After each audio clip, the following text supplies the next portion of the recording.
नमस्कार दोस्तों, किस्से कहानियां में आपका स्वागत है। आज मैं आपके लिए लेकर आई हूँ हमारे YouTube परिवार के एक सदस्य श्री हर्षपाल जी की लिखी कहानी। कहानी का शीर्षक है अंतिम भेंट। रवि मेरा नाम है और मैं भारतीय सेना के 4थे रेजिमेंट का सिपाही था। यहाँ पर मैं पाठक गण को यह स्पष्ट करना चाहता हूँ कि मेरे था कहने का पर्याय यह कतई नहीं है कि मुझे नौकरी से निकाल दिया गया अथवा मैंने रिटायरमेंट ले ली है या मैंने इस्तीफा दे दिया। अभी मेरी उम्र 21 वर्ष की है अथवा थी कहने का मेरा तात्पर्य यही है कि अब मैं जीवित नहीं। सवेरे ही रेजिमेंट ने मुझे तिरंगे में लपेटकर मेरे परिवार को सौंप दिया। तब से मेरे परिवार में शोक के बादल छाए हैं। मेरी माताजी का रो रो कर बुरा हाल है। मेरी पत्नी प्रेमा अचेत सी अवस्था में भूमि पर पड़ी है। हमारे विवाह को अभी 1 महीना भी पूरा ना हुआ था। 1 माह पहले शादी के दिन ही मैंने अपनी पत्नी से विदा ली थी और आज 1 महीने बाद इस घर में प्रवेश किया। स्वयं नहीं बल्कि 4 साथियों के कंधों पर। उस समय मैं चल सकता था, बोल सकता था, प्रेमा को अपने प्रेम से अनुभावित कर सकता था, परंतु अब इस समय इस अवस्था में मैं यह सब करना तो चाहता हूँ परंतु कर नहीं सकता, क्योंकि अब मेरा शरीर संचालित नहीं, गतिमान नहीं, कांतिमान नहीं। अब तो मेरा शरीर सूखे हुए लक्कड़ की भांति शिथिल हो जमीन पर पड़ा है। सारी कांति, सारी शोभा, सारी सुंदरता क्षण भर में न जाने कहाँ लुप्त हो गई। अब तो मैं प्राणहीन होकर सूख कर लक्कड़ हुआ जाता हूँ। शरीर पीला पड़ चुका है। मरने के उपरांत मेरे सुंदर और सजीव शरीर की यह दशा होगी। मैंने जीवित रहते ऐसा कभी नहीं सोचा था। मैं ही क्या, कोई भी मनुष्य अपनी मृत्यु उपरांत होने वाले ऐसे शारीरिक बदलाव की कल्पना नहीं कर सकता। हम जीवन भर अपनी सुंदर काया पर घमंड करते रहते हैं। मरण उपरांत वही काया मिट्टी में मिल जाती है। पाठक गण का समय मूल्यवान है और मैं इसे नष्ट नहीं करना चाहता। इसलिए अब मैं वह बात कहता हूँ जो मेरे जीवन के लिए महत्वपूर्ण है, जहाँ से मेरे जीवन की शुरुआत हुई। आप यह तो पहले ही जानते हैं कि रवि मेरा नाम है। अब मेरे जन्म के बारे में सुनिए। मेरा जन्म पंजाब के लोनवाला गांव में हुआ। यह पंजाब के अमेठी जिले का एक गांव है। यहाँ की सुबह निराली है। सुबह का वह दृश्य अभी भी मेरी आंखों के सामने आता है। वह सुबह की चाय, वह सुबह की मोर की आवाजें, वह चिड़ियों का चहचहाना, वह जी को ठंडा कर देने वाली बयार, सब कुछ प्रत्यक्ष जान पड़ता है। मेरे पिताजी का नाम राम किशन था। वह कायस्थ ब्राह्मण थे। मेरी माताजी का नाम कमला था। वह एक साधारण सी स्त्री थी, परंतु पूजा पाठ, धर्म, संस्कृति आदि में उनकी विशेष रुचि थी। वह घंटों भगवान की मूर्ति के सामने बैठी रहती थी। मेरी माता की एक और विशेषता थी। द्वार पर आए भिक्षुक को कभी खाली हाथ न भेजती थी। यह थी मेरी माता की बात। अब मेरी बहन के बारे में सुनिए। दुलारी मेरे से 3 वर्ष छोटी थी। जब मैं 11 का था तो वह 8 की थी। जब मैं 16 का हुआ तो वह 13 की सुंदर युवती हो गई। अब मेरी आयु रुक चुकी है, परंतु वह अब 18 की हो गई है और उसकी उम्र अभी भी क्रमबद्ध रूप से चल रही है। वह हमारे घर में सबसे छोटी थी। उसकी नटखट शरारतें आज भी मेरे जहन में घूमती रहती है। उसकी शरारतों का एक किस्सा अभी भी मुझे याद है। गर्मी का मौसम था। उस समय मेरी उम्र लगभग 10 वर्ष की होगी। दुलारी की उम्र 7 वर्ष की थी। जी को लुभाने वाली ठंडी ठंडी बयार चल रही थी। मैं चारपाई बिछा आंगन में लेट रहा था। कुछ देर में मां निद्रा ने मुझे अपनी गोद में सुला दिया। जब मेरी निद्रा टूटी तो मैंने देखा दुलारी मेरी तरफ देख देख कर खिलखिलाकर हंस रही थी। मैंने चारपाई से उठने का प्रयास किया।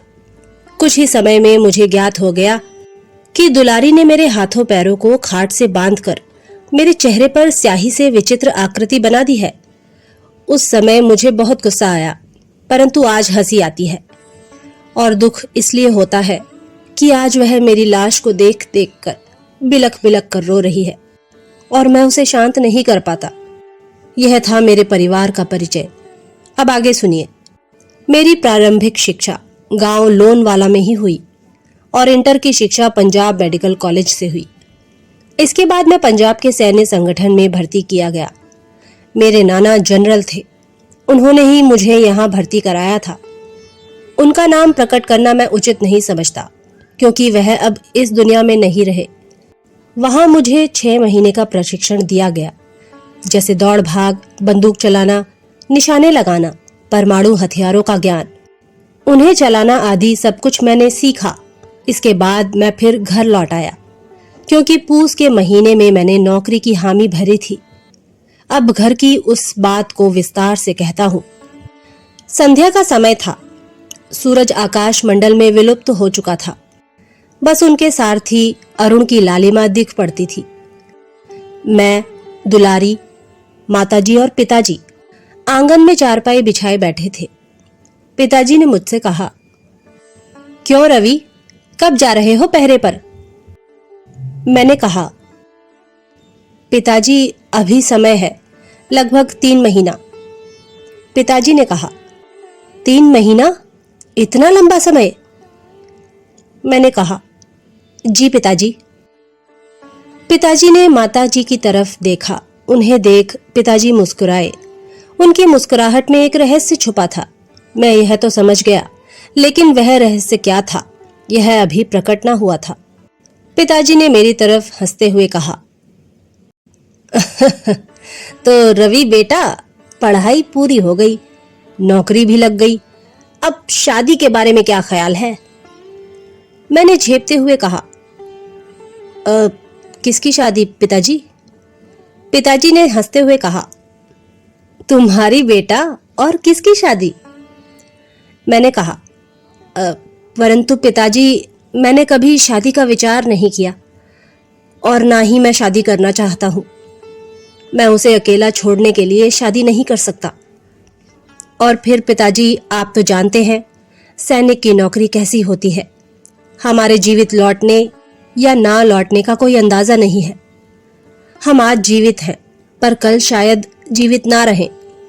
मुझे बीच में ही रोककर माताजी ने कहा, ऐसा ना कहो बेटा, तुम्हारे सिवा हमारा कौन है? अगर ऐसा कभी हुआ तो हम तो जीते जी मर जाएंगे। और फिर बेटा, शादी विवाह तो समाज का उसूल है, तुम इसे तोड़ नहीं सकते। अगर तुम शादी नहीं करोगे तो क्या यूं ही जीवन काट दोगे?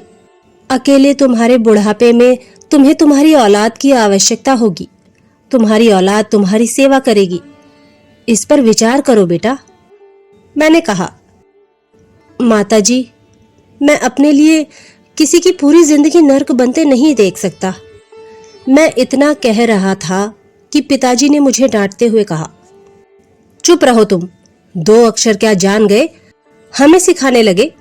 तुम्हारा विवाह होगा और जरूर होगा, और अगर कुछ इधर उधर करने की कोशिश की तो मुझसे बुरा कोई ना होगा, समझ लेना। रामपुर के पंडित दीनदयाल अपनी कन्या के लिए कह रहे थे, सोमवार को आने का वचन दे आया हूं। बड़ी प्यारी बच्ची है, फूलों सा रंग है उसका, प्रेमा नाम है। सोमवार को तैयार रहना। इतना कहकर पिताजी भीतर चले गए। अब धीरे धीरे दिन बीतने लगे थे। एक दिन बीता, दूसरा दिन बीता और सोमवार आ गया। पिताजी सुबह से ही तैयार हो इधर उधर घूम रहे थे। वे हम लोगों की प्रतीक्षा कर रहे थे। कुछ समय पश्चात हम बाहर आए। हम पिताजी के साथ रामपुर पहुंचे। पंडित दीनदयाल और पिताजी आपस में घनिष्ठ मित्र थे। वह भी हमारी ही तरह कायस्थ ब्राह्मण थे, परंतु उनका गोत्र हमसे कुछ भिन्न था। उन्होंने भली प्रकार हमारा स्वागत किया। उनके आदर सत्कार में कोई कमी न दिख पड़ती थी। यहाँ पर मैं यह बात भी स्पष्ट कर देना चाहता हूँ कि मेरे पिताजी ने मुझे पहले ही समझा दिया था कि वहां कोई बखेड़ा न खड़ा कर देना। मैं चुपचाप नजरें नीचे किए बैठा था। पंडित दीनदयाल ने मेरी ओर देखकर मुस्कुराते हुए कहा, पंडित जी, लड़का बड़ा सीधा है आपका। पिताजी बोले, भंते, अब लड़का हमारा कहाँ, अब तो लड़का तुम्हारा हुआ और लड़की हमारी हुई। इतना कहकर पिताजी हंसने लगे। पंडित जी के मुख पर भी मुस्कान की लहर दौड़ गई। माताजी ने कहा, भाई साहब जरा लड़की को बुला दीजिए। पंडित जी ने आवाज लगाई, प्रेमा बेटी जरा बाहर तो आना। वह बाहर आई। उसका वह अनुपम सौंदर्य देख मैं भी दंग रह गया। गोरा दूध जैसा रंग, हिरन के समान आंखें, चाल ढाल सब कुछ अनूठा था। उसके बाल लताओं की भांति लहरा रहे थे। उसके कानों के कुंडल, पांव की पाजेब, सब कुछ उसके रूप को और अधिक निखार रहे थे। ऐसा लग रहा था मानो मेनका स्वर्ग छोड़ धरती पर उतरी है। उसके रूप सौंदर्य को देखकर मैं स्तंभित रह गया। मेरी समाधि तब भंग हुई जब पंडित जी ने मुझसे प्रश्न किया, क्या करते हो बेटा? मैंने कहा, जी सेना में भर्ती हुआ हूं, 3 महीने बाद ज्वाइनिंग है। मेरी माताजी ने प्रश्न किया, बेटी तुम कहां तक पढ़ी हो? प्रेमा बोली, माताजी मैं डॉक्टरी कर रही हूं।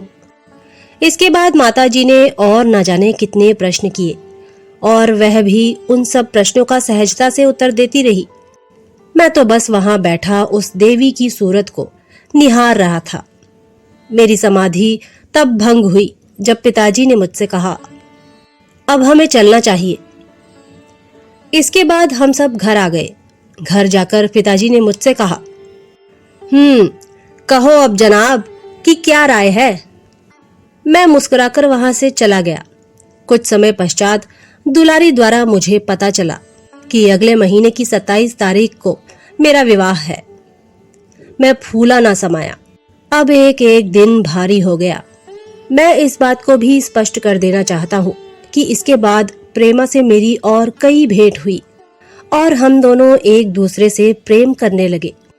धीरे धीरे दिन बीते, महीना बीता और शादी का दिन आ गया।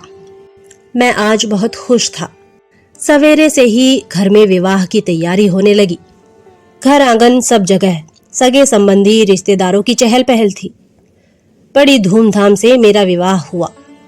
संध्या समय की बात है। मैं विवाह कार्य से निवृत्त होकर चारपाई पर बैठा दोनों की मंगल कामना कर रहा था कि मेरे फोन की घंटी बजी। मैंने फोन उठाया। उस तरफ से आवाज आई, hello hello, major Vikram Singh speaking. मैंने कहा, जी कहिए। विक्रम सिंह बोले, क्या तुम रविराज बोल रहे हो? मैंने कहा, जी सर, मैं ही रविराज हूं। मेजर बोले, रविराज तुम्हें आज से ड्यूटी ज्वाइन करनी होगी। मैंने कहा, मगर मेजर साहब मेरी ज्वाइनिंग तो। मैं इतना ही कह पाया था कि मेजर ने कहा, मैं जानता हूं कि तुम क्या कहना चाहते हो। यह समय इन बातों का नहीं है। हमें सेना की आवश्यकता है। कश्मीरी बॉर्डर पर हमला हो चुका है। शत्रु हम पर भारी हो रहे हैं। आज शाम एक ट्रेन पंजाब से कश्मीर की तरफ आएगी। उसमें कुछ सैनिक होंगे। तुम भी उनके साथ कश्मीरी बॉर्डर पर आ जाना। इतना कहकर मेजर साहब ने फोन काट दिया। मैं यह सोचने लगा कि इस खबर को सुनकर प्रेमा की क्या हालत होगी। आज ही हमारा विवाह हुआ और आज ही मैं उसे छोड़े जाता हूं। मैं यह सब सोच रहा था कि पिताजी आ गए। मैंने सारी बात पिताजी को बताई। पिताजी ने पूछा, फिर कब आना होगा? मैंने उत्तर दिया, पता नहीं कब आना हो। पिताजी ने कहा, मैं तुम्हारी माँ का ख्याल रखूंगा और उसे समझा दूंगा, परंतु उस बेचारी को कौन समझाएगा? आज ही तुम्हारा विवाह हुआ और आज ही तुम जा रहे हो। मैंने कहा, पिताजी जाना तो होगा। उसके बाद पिताजी कुछ न बोले और वहां से चले गए। मैं भी उठा, साहस करके प्रेमा के पास पहुंचा। मैंने डरते डरते प्रेमा को सारी बात बताई, परंतु यह देखकर मुझे कुतूहल हुआ कि प्रेमा के भाव में कोई परिवर्तन नहीं हुआ। उसने विनयपूर्वक कहा, तो संध्या में ही जाओगे? मैंने कहा, हाँ। मेरी इतना कहते ही वह उठी और उसने मेरे जाने की तैयारियां की। मैं अब भी अवाक सा उसे ताक रहा था। कुछ समय बाद मैं घर से विदा होने लगा। अब मुझे द्वार तक छोड़ने सब आए, परंतु प्रेमा ना आई। मैं प्रेमा से मिलने कमरे में गया तो देखा प्रेमा पलंग पर लेटी रो रही है। मैंने उससे कहा, प्रेमा, यह आंसू क्यों? प्रेमा ने रोते हुए मुझसे प्रश्न किया, फिर कब भेंट होगी? मैंने कहा, ईश्वर ने चाहा तो जल्दी ही भेंट होगी। इसके आगे मैं कुछ बोल ना सका। मेरी आंखें भी नम हो गई। इसके बाद प्रेमा मुझे छोड़ने द्वार तक आई और मैंने घर से विदा ली। ट्रेन पंजाब से चली और लगभग रात के 3 बजे कश्मीर पहुंची। वहां मुझे मेरे 2 मित्र मिले। एक का नाम निहाल सिंह और दूसरे का नाम दयाल सिंह था। वे बचपन के मित्र थे। उनके साथ ही मैं स्टेशन से कश्मीरी बॉर्डर पर गया। वहां का दृश्य आप समझ ही सकते हैं। इसके बाद हम मेजर से मिले। उन्होंने हमसे कहा, देखो, हमारे पास सेना की कमी है, इसलिए तुम्हें होशियारी से काम लेना होगा। तुम तीनों सेना की एक टुकड़ी लेकर पश्चिम का मोर्चा संभालो। इसके बाद मुझे निहाल सिंह और भाई दयाल सिंह को पश्चिम के मोर्चे पर खड़ा कर दिया गया। हम केवल 18-20 लोग थे। हम लोगों ने सारी रात शांतिपूर्वक बिताई, परंतु सूर्य की लालिमा के साथ हम पर काले बादल छा गए। सुबह होने में कुछ देर थी। अभी थोड़ा अंधेरा ही था। शत्रु ने हम पर हमला कर दिया। हमने भी अपने हथियार तैयार कर लिए। दोनों तरफ से गोलियों की बरसात होने लगी। हमारे साथी भी धीरे धीरे मरने लगे। कुछ देर बाद लड़ाई समाप्त हो गई। मैं, निहाल सिंह और भाई दयाल सिंह, बस हम तीनों ही जिंदा बच गए थे। उस भीषण लड़ाई में लाशों के ढेर लग गए।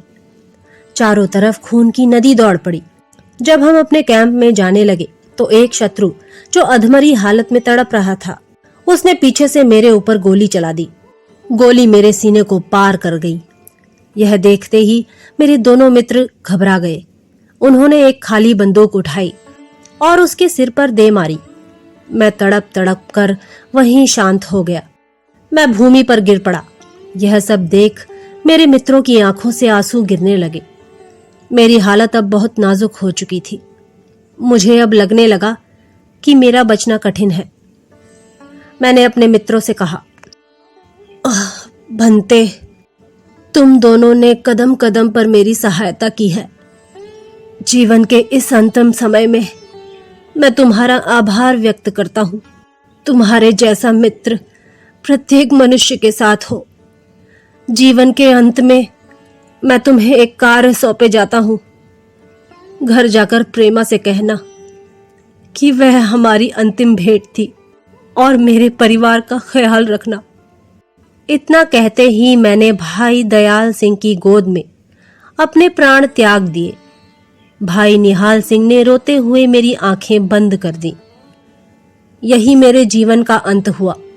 इसके बाद मेरे शरीर को तिरंगे में लपेट ताबूत में रखकर मेरे घर भिजवाया गया। घर जाकर निहाल सिंह ने मेरा संदेश प्रेमा को दिया। तब से वह अचेत पड़ी है। उसका चित्त ठिकाने नहीं है और मैं अभागा उसे समझा नहीं सकता। मैं उससे बात करना चाहता हूँ, कहना चाहता हूँ कि प्यारी, मुझे क्षमा करना। मैं तुम्हें कोई सुख न दे सका। इस नश्वर संसार में तुम्हें अकेला छोड़े जाता हूँ। और यह भी कि अपना ख्याल रखना, क्योंकि अब तुम्हारा पति तुम्हारे पास नहीं है। मैं तुम्हारे पास नहीं हूं। अब मैं जाता हूं। अब मैं तुम्हें छोड़े जाता हूं। अब हम कभी ना मिलेंगे, क्योंकि वह हमारी अंतिम भेंट थी। तो दोस्तों, ये थी कहानी अंतिम भेंट, जिसके लेखक हैं हमारे YouTube परिवार के ही एक सदस्य श्री हर्षपाल जी। अगली बार फिर एक नई कहानी के साथ आपसे मुलाकात होगी। तब तक के लिए नमस्कार।